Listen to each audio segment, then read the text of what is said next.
I thank you for the opportunity to present three matters briefly under item 9. First, on behalf of the World Indigenous Nations Sports and Sports Manitoba, I would like to invite the Permanent Forum to join us in a celebration of life through sports, traditional games, and culture. The WIN Games have now been awarded to Winnipeg, Manitoba, Canada, and are being proposed for August 2012. While we are still working out financial details, we will begin a series of sports congresses this November with the Manitoba Bee Festival, Western Canada's largest cultural celebration.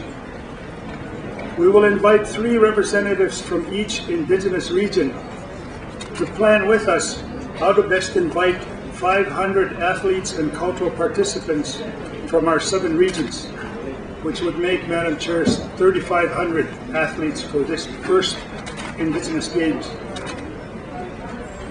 Since there's very wide support for the WIN Games, the World Indigenous Nations Games, including by former High Commissioner Mary Robinson and International Olympic Committee President, His Excellency Juan Antonio Sanranch, among others, we urge this 7th session to call on Indigenous nations and member states of the UN to likewise support our youth in pursuit of excellence and positive lifestyle choices.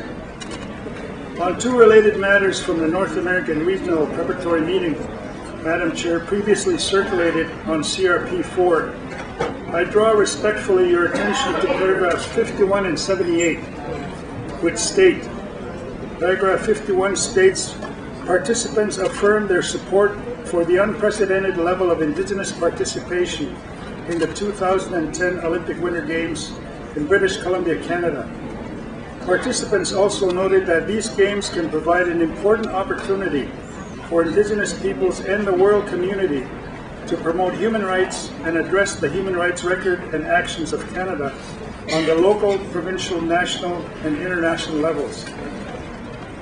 Paragraph 78 reads, participants recommended that the special theme of the UN Permanent Forum's 8th session in 2009 should be implementation of the UN Declaration on the Rights of Indigenous Peoples, local, regional, national, and international strategies and actions, in particular, the implementation of the right to self-determination. Participants made this proposal for consideration by the members of the Permanent Forum at this session and to other Indigenous regions for their consideration, and requested that Indigenous peoples, tribes, and First Nations, as well as states and UN agencies, be asked to report on steps taken in this regard at your next session. Thank you very much, Madam Chair.